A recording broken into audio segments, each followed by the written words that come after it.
aquesta zona i és per això que Pere Falqués va fer una sèrie de passadissos laterals o laberíntics, així que anaven per totes les sales, de manera que totes les sales que anem veient, fixeu-vos perquè hi ha o una o dues portes, laterals i secundàries, a part de la primària. Això és perquè el servei sempre havia d'estar per aquelles zones de dins i no pas per aquesta de fora.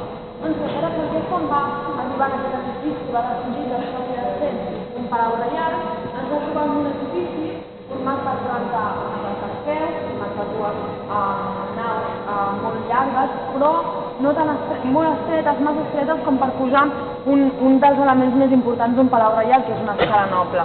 Aquesta escala noble amb marbre blanc.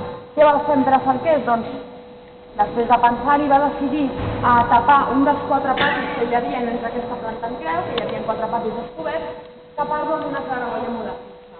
D'aquesta manera va aconseguir un espai suficientment ample i suficientment gran per posar aquesta escala.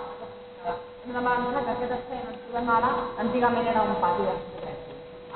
Doncs va posar aquesta claraboia molt vista i trobem aquí una sèrie de coses